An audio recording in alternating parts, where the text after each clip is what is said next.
Boa noite a todos e a todos. Vou aguardar o deputado federal e presidente estadual do MDB, Raul Henri, entrar para nós iniciarmos a nossa live. Boa noite a todos. Oi, Raul. Raul já entrou aí. Meu primo Guilherme Pires. Vamos nessa. Ilana, Giliardi, Maria Brainer, estão todos aí. Aguardar que o deputado vai entrar agora. Boa noite, deputado. Boa noite, sim. Foi uma alegria falar com você e com todos os amigos aí dessa região querida que é o Pajeú de Pernambuco. A satisfação é minha do senhor ter aceitado o meu convite e eu fico muito lisonjeado em fazer uma live com o senhor, aonde eu quero lhe dizer que antes, há 15 minutos atrás, eu li todo o seu currículo cheio de funções. Então, eu fico muito grato pela sua atenção, viu, Raul? Não, para mim é que é uma alegria falar com você, pelo jornalista que você é, pela credibilidade que tem o seu blog, falar com os amigos do Pajeú, onde eu fui votado algumas vezes, para a minha região mais politizada de Pernambuco. Sempre que eu chegava aí em Afogados, a gente conversava política nacional, política internacional até tarde da noite. Um povo que tem a cultura na veia, que tem a política na veia, que tem a poesia na veia. Então, para mim, é uma alegria poder voltar a conversar com os amigos do Pajeú.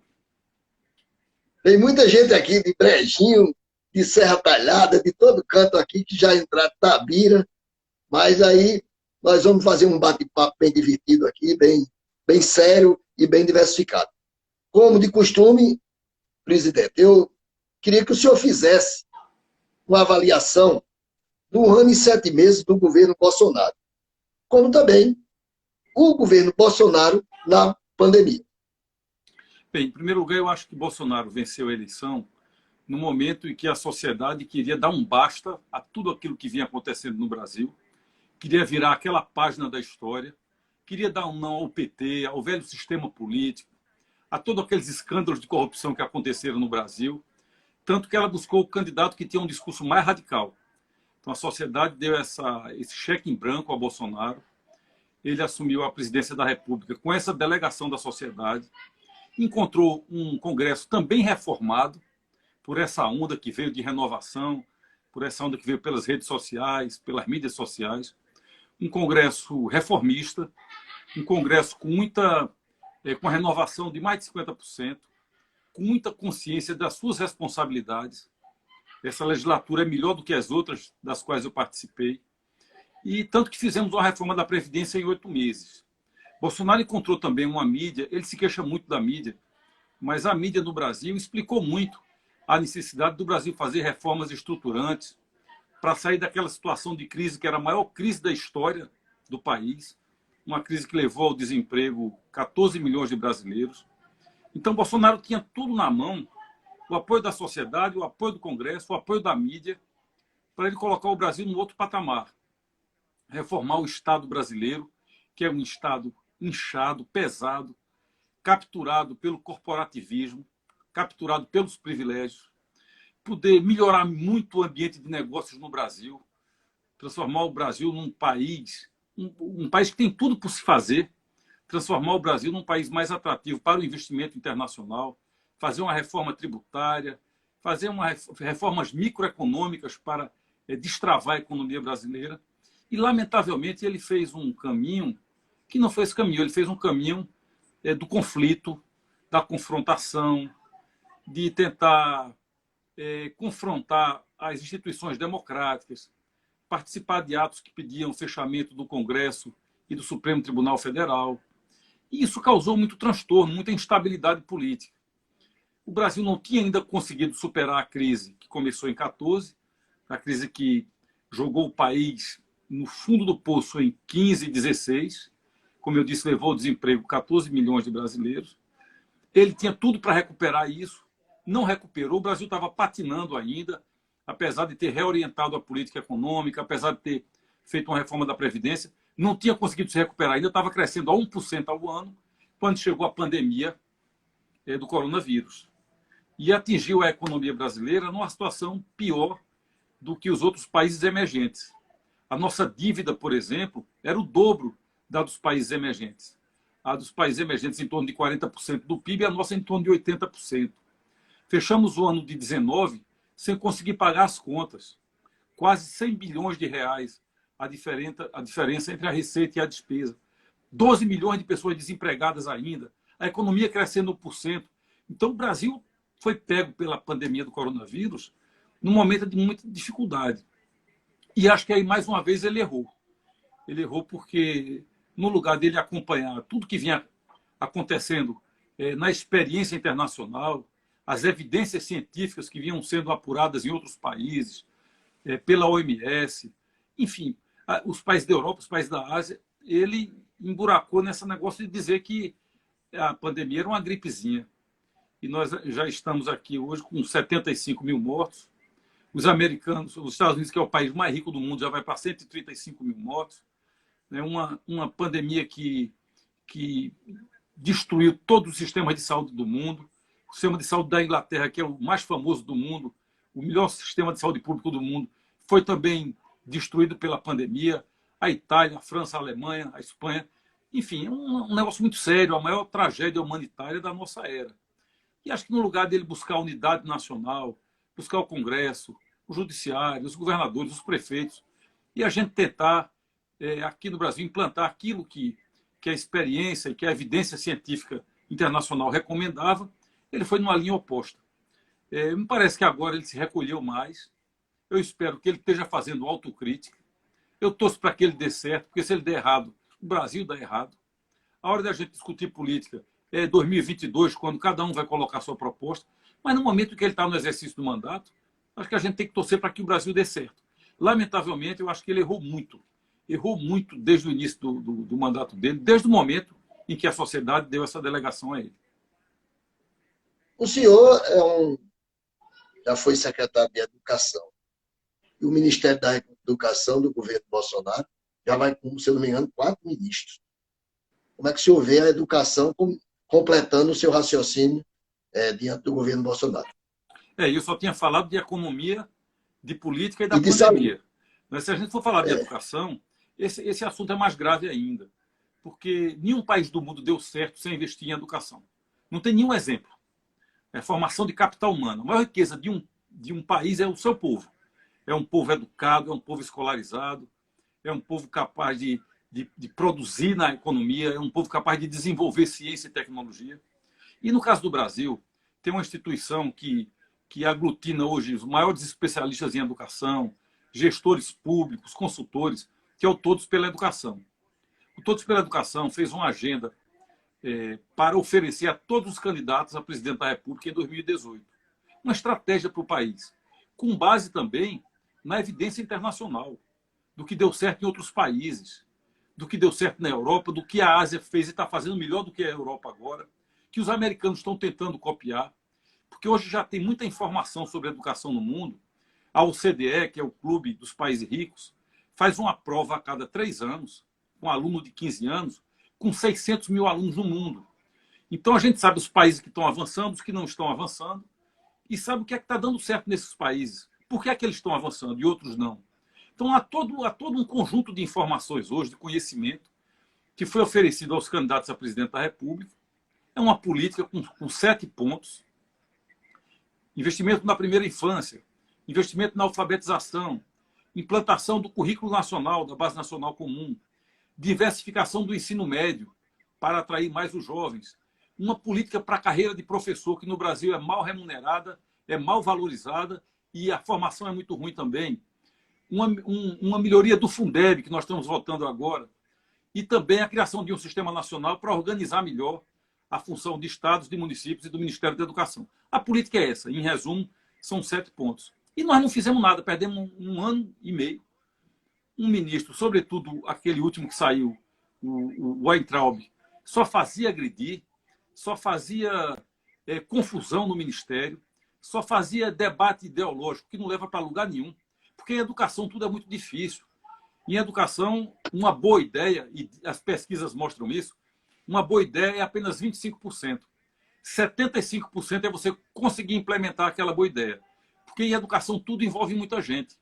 No Brasil são 45 milhões de alunos no ensino básico, 2 milhões de professores, dezenas de milhões de famílias. Então, tudo para mudar na educação exige muito esforço. É preciso unidade, é preciso estar todo mundo junto para poder realizar a mudança educacional e o país dar certo. Aí, se para mudar a gente precisa de unidade, como é que a gente vai mudar? Trocando desaforo, fazendo debate ideológico, transformando o Ministério da Educação numa trincheira de luta ideológica. Então, para mim, de todas as áreas do governo Bolsonaro, o maior desastre foi na área educacional.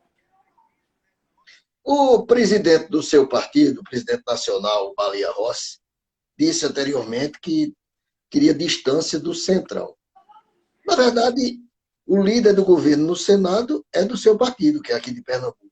Como é que está o PMDB nacional junto ao governo Bolsonaro? O PMDB levou uma pancada muito grande na eleição de 2018.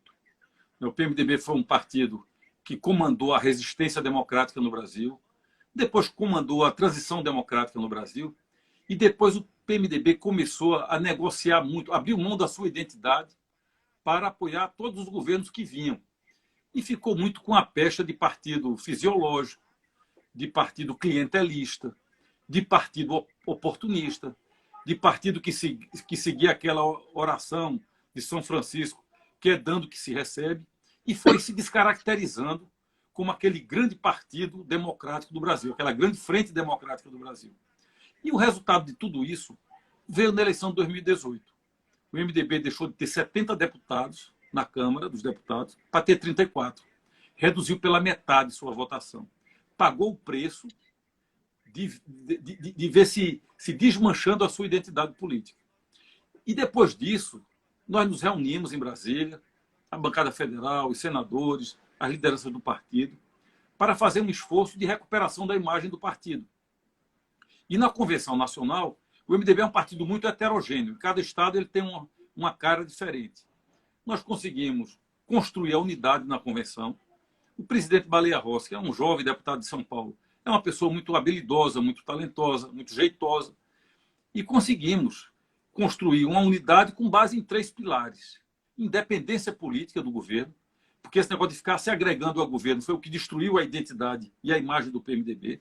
Então, o primeiro pilar é independência política. O segundo, compromisso com o Brasil.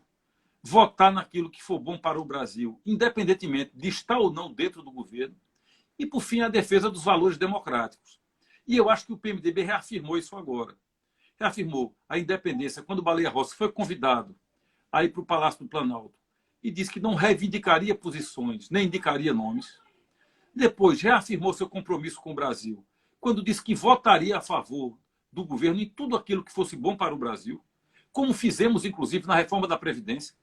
O MDB tem 34 votos, deu 34 votos à reforma da Previdência, sem reivindicar nada em troca.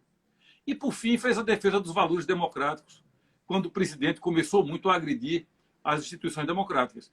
Aí o PMDB disse que tinha um valor que está no seu próprio DNA, na sua razão de ter nascido, foi fazer a resistência democrática, e que o PMDB estava ali solidário com as instituições democráticas. Então, eu acho que o nosso caminho vai ser esse. Claro que é um partido heterogêneo, mas eu vejo com muita alegria esse novo caminho do MDB e acho que com isso ele vai conseguir conquistar parte da imagem que ele perdeu por conta do seu comportamento no passado. Deputado, a avaliação que o senhor faz desse segundo mandato do governador Paulo Câmara? Olha, acho que o governador Paulo Câmara tem procurado fazer o que está ao alcance dele. Não é um tempo fácil, é um tempo difícil. Aliás, o governador Paulo Câmara ele assumiu o estado de Pernambuco em janeiro de 2015, quando o Brasil estava sendo jogado na maior crise econômica da sua história. E Pernambuco via de um governo exuberante, como foi o governo de Eduardo Campos. Então era muito difícil para ele. O governo de Eduardo ampliou muitos serviços públicos de saúde, muitas UPAs, hospitais, muitas escolas de tempo integral, o custo do Estado muito elevado, com serviços que eram prestados à população. E ele encontrou o Estado com a queda de receita, como o Brasil todo. Não foi só o governador Paulo Câmara, foram os prefeitos do Brasil todo, os governadores. Muitos estados mais ricos do que Pernambuco quebraram, como Minas Gerais, como Goiás, Rio Grande do Sul e tantos outros. Então, ele enfrentou um período muito difícil.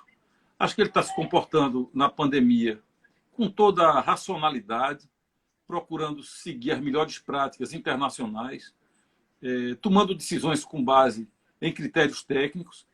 Então, eu acho que o governador Paulo Câmara tem feito o esforço que está ao alcance dele para atravessar esse período tão difícil da vida nacional.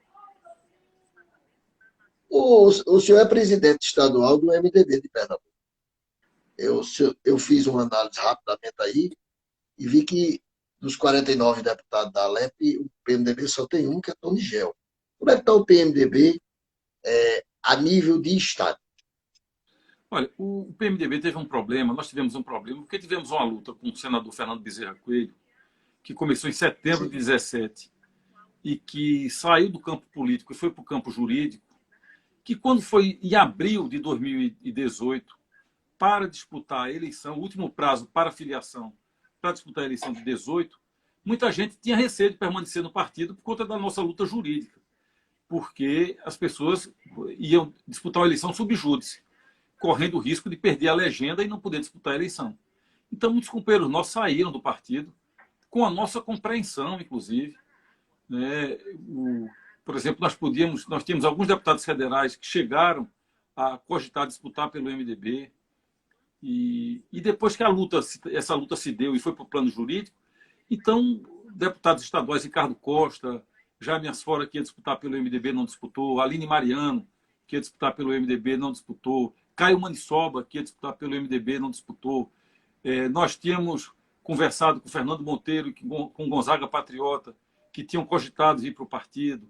Enfim, ninguém disputou. Quem ficou no partido nessa luta, no final, fomos Jarbas, Tony Gel e eu.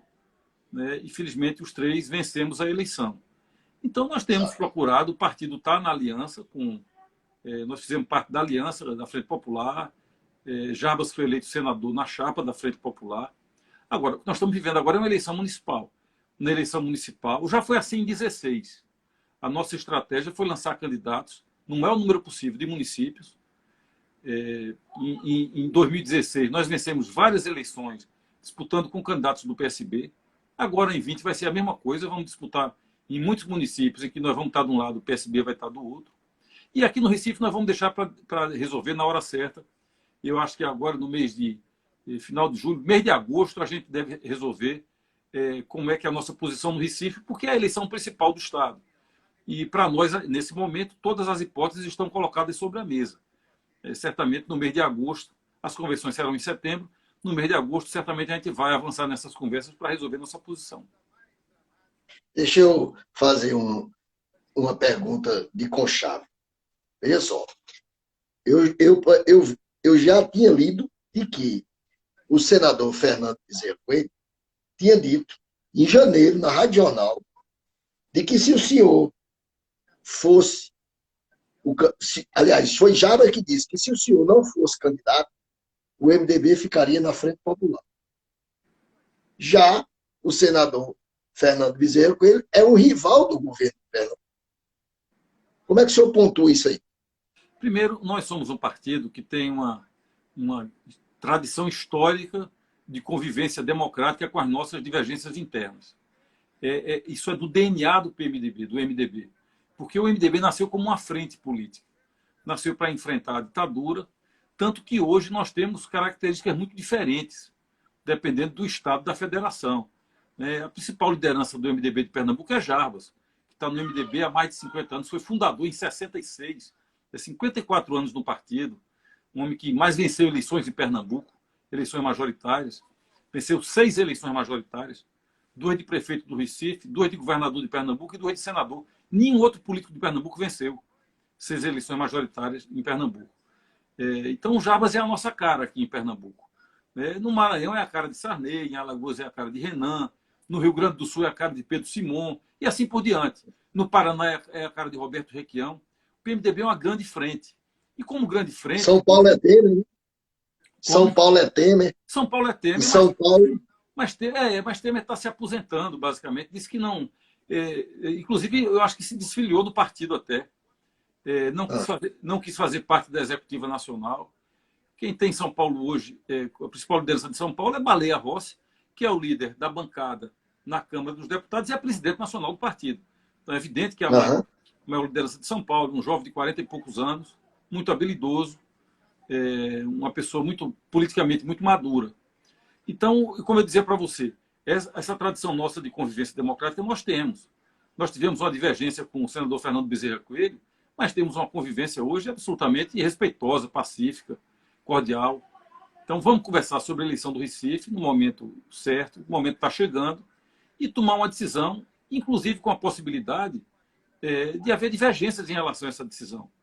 E quem for minoritário nessa decisão respeita a posição de quem for majoritário e vamos disputar as eleições nos outros municípios. O senador Fernando Bezerra Coelho articulou várias candidaturas no interior do estado pelo partido, nós articulamos outras e vamos fazer uma campanha em Pernambuco. Nós teremos muitos municípios para andar e para fazer uma bela campanha pelo MDB. Na verdade, o MDB de Pernambuco, o povo de Pernambuco, que confia, que segue o MDB, ele pode confiar no MDB de Jarbas e Raul, que tem um histórico ligado à defesa democrática, ou o MDB de Fernando Bezerra Coelho, que é líder de Bolsonaro? Não, Fernando foi escolhido como líder de Bolsonaro pelo talento dele, pelas virtudes dele, pela qualificação dele. Reconhecidamente um parlamentar muito articulado, inteligente, que faz a defesa do governo. Não foi um convite ao partido, foi um convite a ele. Como o senador Eduardo Gomes, a mesma coisa, que é o líder do governo no Congresso. Também foi escolhido, foi convidado pelas características pessoais dele. Aqui em Pernambuco, essa questão não está em jogo na eleição municipal. Na eleição municipal, nós vamos defender nossos candidatos em cada município, os candidatos que nós articulamos, que têm mais proximidade conosco, outros candidatos que têm mais proximidade com o senador Fernando Bezerra Coelho. Vamos sentar em torno de uma mesa para resolver a eleição do Recife e vamos caminhar a política. Cada dia você vive uma circunstância. Tem um ditado que diz assim: cada dia sua agonia. Esse momento é o momento de fazer a eleição municipal. Quando chegar a eleição geral, que a gente for discutir a sucessão do governo de Pernambuco, a sucessão do presidente da República, aí, de fato, essa contradição vai ter que ser, vai ter que ser conversada. Sim. Vai ter que ser conversada, claro. Eu tenho me posicionado em Brasília e tenho reiterado isso como um parlamentar independente. Eu votei em muitas matérias econômicas do governo por achar que elas são boas para o Brasil. A reforma da Previdência, a abertura do mercado da aviação civil, o marco regulatório do saneamento, a MP da liberdade econômica. Muitas matérias que são fundamentais para destravar a economia do Brasil, que estava absolutamente engessada. Votei muita coisa a favor do governo, outras coisas eu votei contra. Me posicionei contra a política ambiental do governo, claramente fiz discursos fortes. Me posicionei contra a política educacional do governo, me posicionei contra a política das relações exteriores do governo, porque sou deputado também na Comissão de Relações Exteriores, na de Educação e na de Relações Exteriores. Então, eu sou um deputado que se posiciona com independência e que vota a favor do Brasil. Quando eu entendo que uma matéria é boa para o Brasil, eu voto a favor. Quando eu entendo que é ruim para o Brasil, eu voto contra.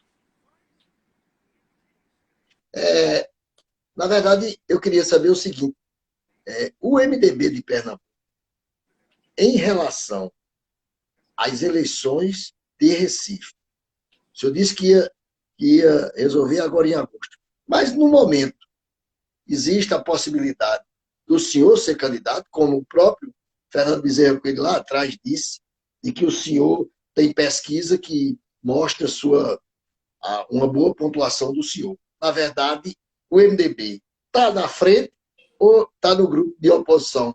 Acho parecido até com a situação do PSD de André de Paula, do qual já entrevistei aqui, Raul. Não, tanto o Fernando disse isso, que apoiaria uma candidatura minha, como o Jarbas disse também a mesma coisa na entrevista de rádio. Mas eu coloquei como condição para uma candidatura minha que ela fosse ponto de convergência de um conjunto de forças políticas. Eu já fui candidato sozinho aqui no Recife em 2008, saí lá atrás com 3, 4 pontos, terminei chegando numa terceira posição e com a pontuação bastante razoável, tive 17 pontos na reta final da eleição, e foi uma experiência muito importante para mim. Mas ali eu queria ser candidato majoritário, queria apresentar uma proposta, queria ser julgado pela população, queria ser conhecido, queria ser avaliado pelo conjunto das forças políticas de Pernambuco. Hoje é diferente. Hoje eu acho que uma candidatura minha só teria sentido se ela fosse ponto de convergência de um conjunto de forças políticas. Isso só se obtém a partir da conversa. Eu acho que as conversas a gente vai ter. Não tenho absolutamente isso como uma aspiração pessoal. Acho que política, sobretudo candidatura majoritária, você depende muito de fatores que não são a sua vontade, que independem da sua vontade. São fatores do cenário político, da conjuntura política. Então, como eu disse a você, nós vamos conversar sobre tudo isso e todas as hipóteses estão sobre a mesa. Eu quero mandar, quem está mandando um abraço para a gente aqui, não sei se ouviu, é o nosso amigo radialista Ciro Bezerra, Grande Adeval Barros também, grande figura, Adeval Barros também, o homem da palavra balizada. Exatamente, E, grande figura também. O deputado estadual Clodoaldo Magalhães, o assessor lá da presidência da Alep, Ulisses Gadelha, estão todos aqui. Agora, chegou um internauta aqui agora, que é um primo meu, lá de Itabira, e ele disse assim, pergunte a Raul se ele lembra quando existiu o cargo de secretário de Cultura na gestão de Jabas, em 95, ele veio a Itabira, junto com o doutor Dorani Sampaio, para as comemorações do centenário de Pedro Pires. Lembra disso, Raul? Claro que eu lembro. Nós levamos uma sinfônica para Itabira. Foi um concerto lindo na Praça de Itabira, na frente da igreja, num domingo à tarde. E foi uma coisa inesquecível, porque foi um concerto da Orquestra Sinfônica do Recife. Na época eu era secretário de Cultura da Prefeitura do Recife ainda, não era do governo do Estado. E a Sinfônica aqui em Pernambuco, ela é municipal, ela pertence à Prefeitura. E nós levamos, foi uma tarde emocionante lá em Itabira, claro que eu lembro. Eu quero aproveitar para mandar um abraço para todos os companheiros que você citou aí, Clodoaldo, Adeval, Ciro, todos eles aí, Ulisses, e parabenizar você pela qualidade da sua audiência. Não, mas a minha audiência, quem me dá mesmo é o senhor.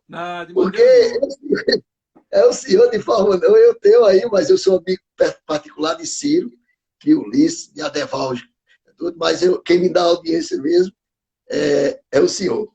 Olha, deixa eu lhe perguntar uma coisa. O MDB de Pernambuco, a gente quer falar só PMDB, mas é MDB agora, não é isso? É isso. Pessoal, agora o MDB, o senhor filiou duas lideranças, que foi até manchete de matéria de jornal. O ex-prefeito de Paulista, Ives Ribeiro, e o ex-prefeito de Afogado da Engazeira, Antônio Valadares.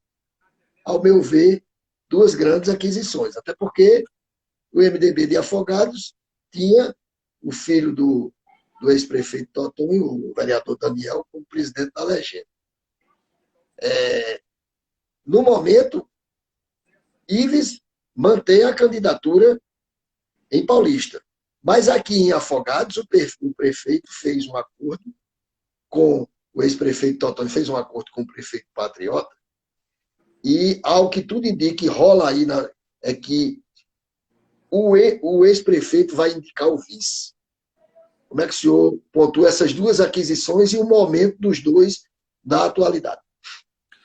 Nós tivemos realmente grandes aquisições nessa campanha para essa eleição de 2020.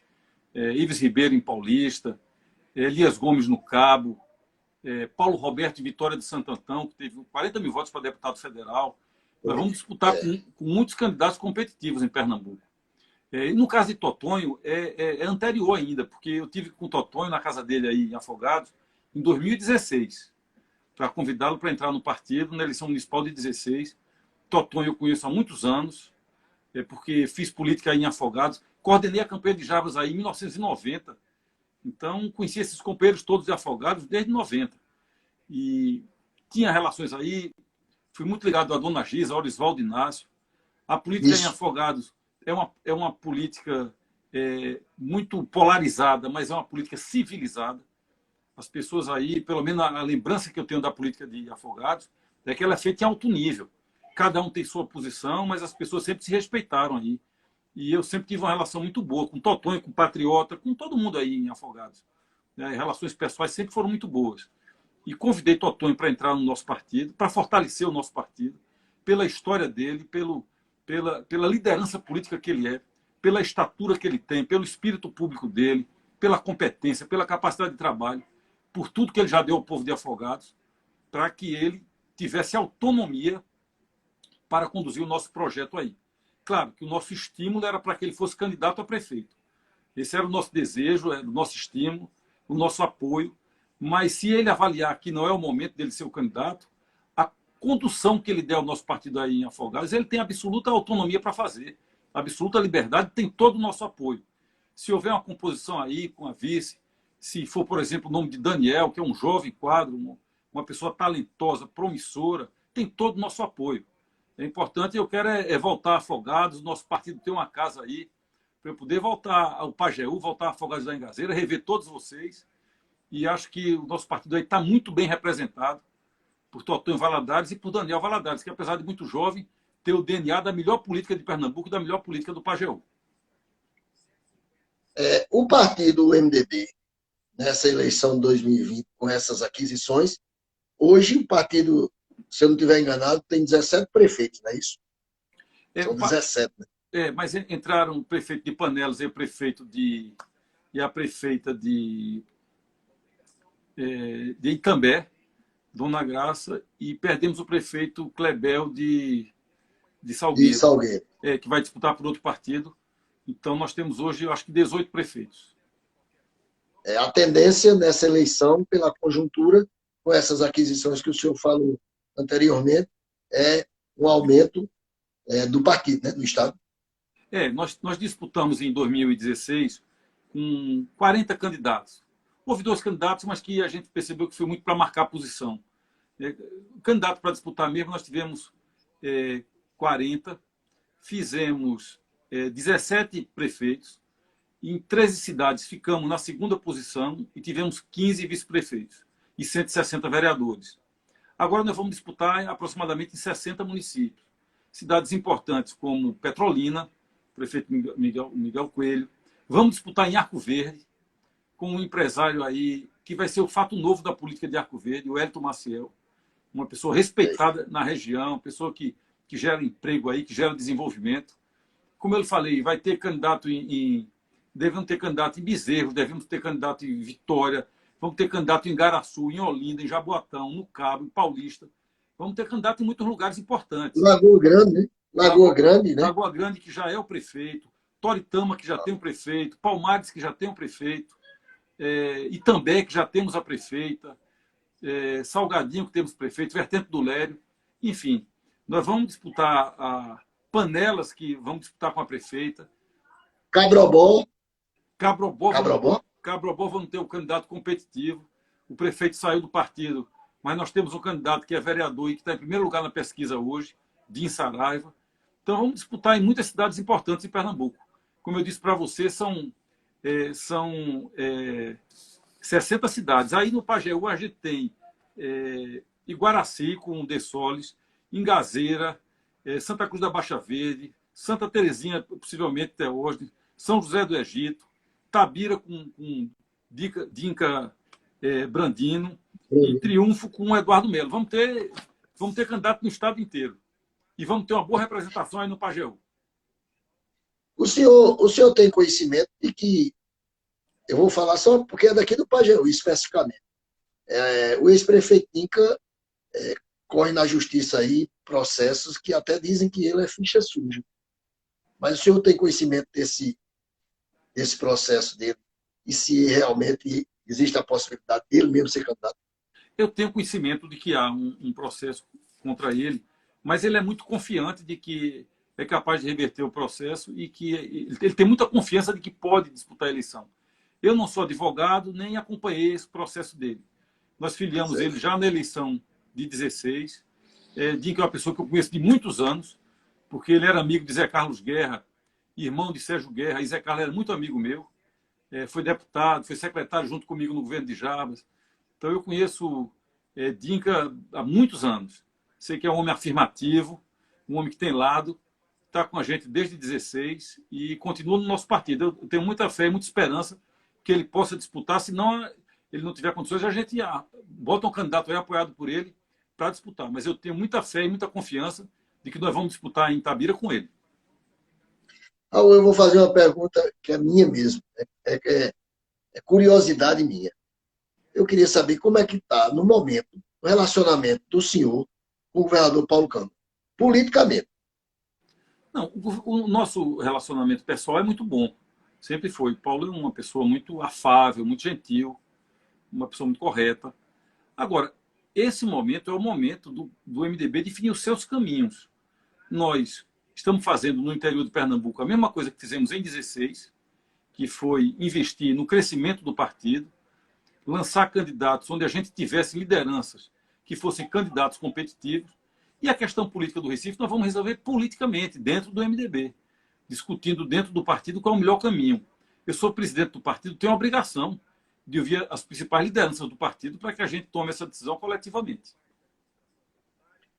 A Secretaria de Desenvolvimento Urbano fala-se que é da cota, até onde eu sei, da cota do MDB.